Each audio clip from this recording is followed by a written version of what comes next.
Türkmenistanda ayazlı hova saklanýar, gar ýagýar. Geçen diýen günleri ýurdun gün batarında hova ayazly boldy. Sebäbi üçin adaty bolmadyk güýçli gar ýagdy. Şondan soň şäher ýylaty suwsuz we ýylylyksyz galdy. Ýollarda awtolog hadisalarynyň ençemesi döredi. Türkmenbaşyda 13-nji ýanwarda öýlen gar ýagyp başlady. Şäheriň köçelerini, ýollaryny, agaçlaryny we jaýlaryň uçaklerini gar basdy. Azatlyň Balkan vilayatyndaky habarçysy 13-nji ýanwarda şeýle habar berdi. Sugun aksam Türkmenbaşyda adaty bolmadyk güýçli gar ýagdy. Men beýle zady görmändim.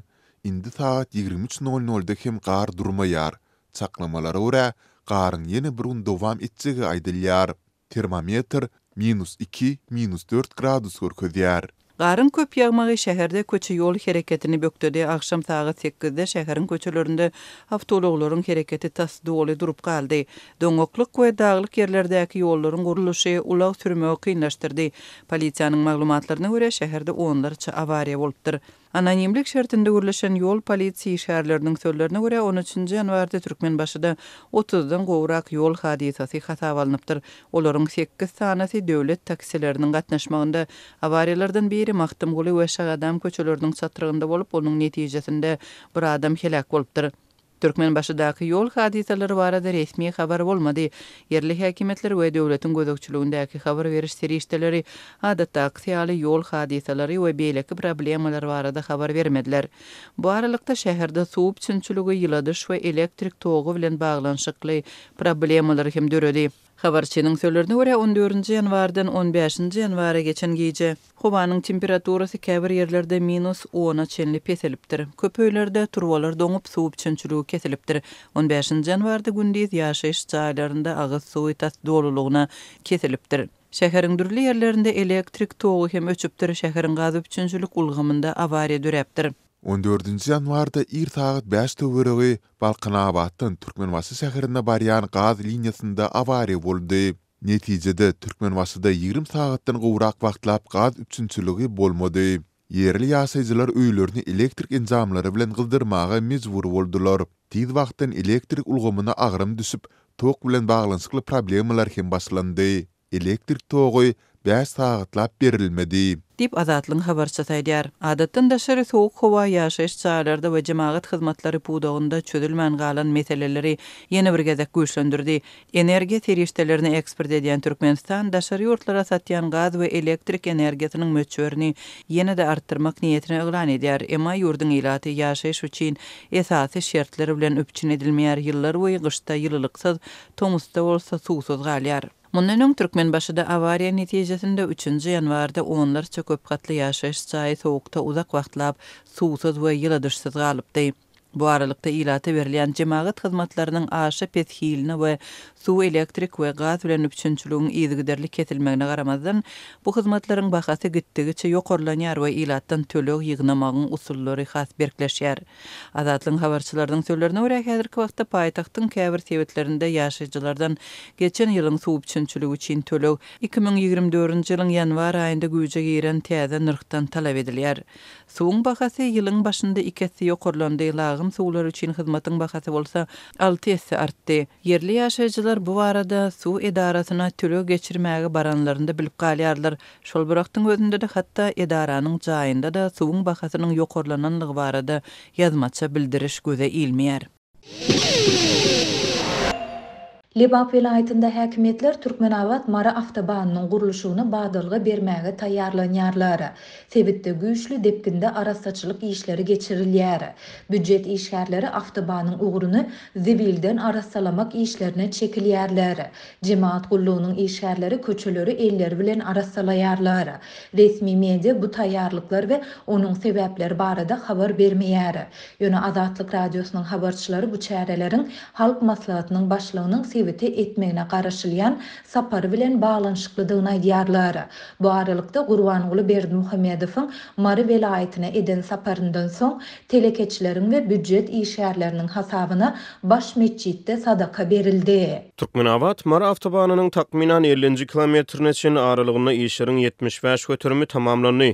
Türkmenabatdan 50 kilometr Mara tarap asfalt düşüldi. Şu bölükde awtobanyň gurulşygyna akpata beriljekdigi aýdylýar we munyň bilen bagly taýýarlyk şoltany arasaçylyk işleri güýçli depkine alınıp barylýar.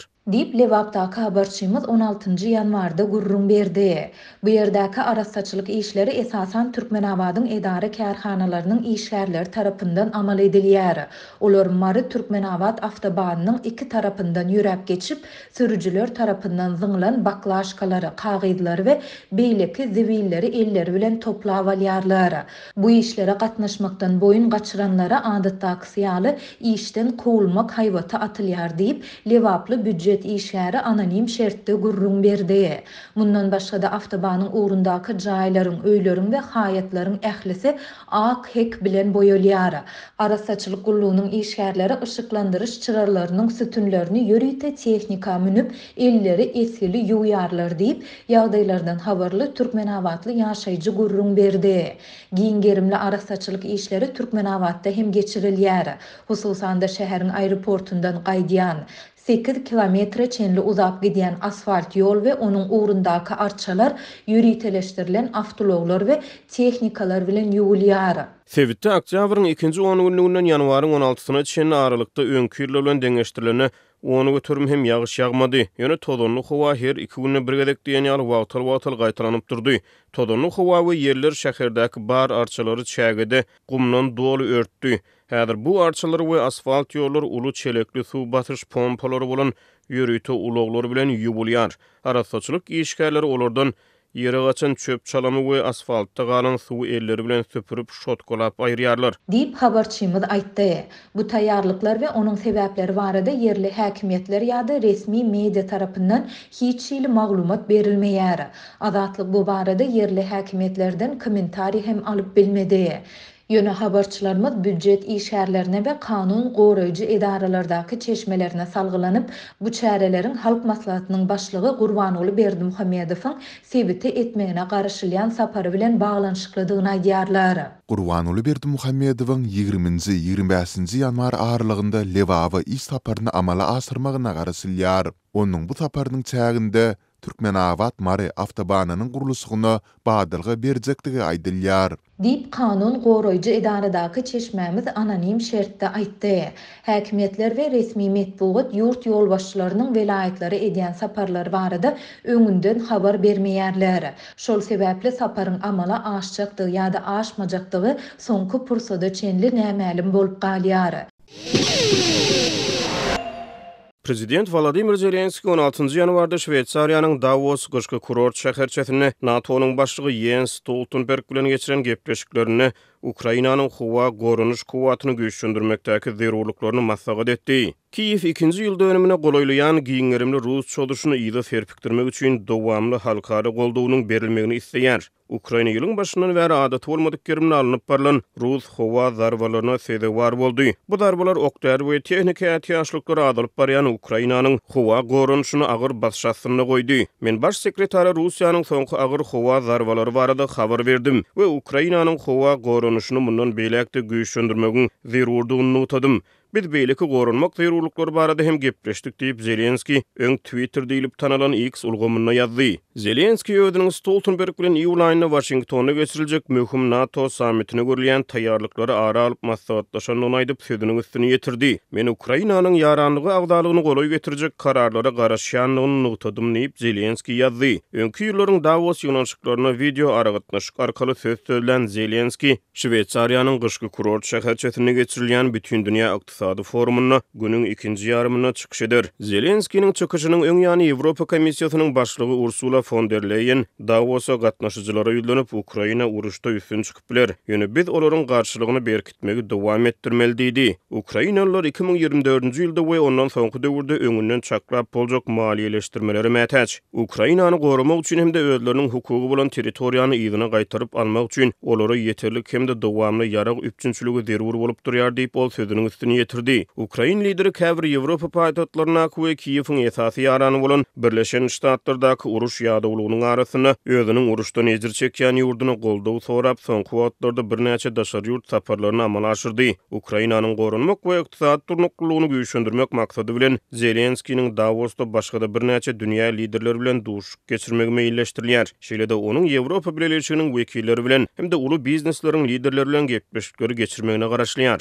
Zelenski 15-nji ýanwarda Berne barandan soňra Şweýçariýanyň prezidenti Viola Amherd bilen gepleşikleri geçirdi. Ol gepleşikleriň ýa-ni Ukraina wekilleriniň Şweýçariýada global parahatçylyk sammitini geçirmek uğruna taýýarlyklara badylga berenliklerini aýtdy. Bu sammit şu wagtda içinde gazandan ähli zatlary nazarda tutmalydyr we ol uruşyň soňunyň halkary hukugynyň çäklerini adatdan daşar adalatly bolmagyny kesgitlemelidir diýip Zelenski Amherd bilen geçiren birlikdäki medeniýet ýygynyna aýtdy. Ne Zelenski ne de Amherd Şweýçariýada geçiriljek sammitiň haçan we nirede geçiriljekdigi barada jekmejeklik berdi. Şweýçariýa Zelenskiň haýyşy boýunça bu sammiti geçirmäge razy bolup diýip Şweýçariýa hökümetiniň bir çeşmet aýtdy we jekmejeklikleriň üstüne işlenilýändigini aýdyp sözüniň üstüne ýetirdi. Zelenski meýilnamalaryň parahatçylyk sammitine biziň öýdüg tiýarlylygymyza we territorial bütünligimize hormat goýan ähli ýurtlara wekilçilik edilmegine çağırmalydygyny aýtdy.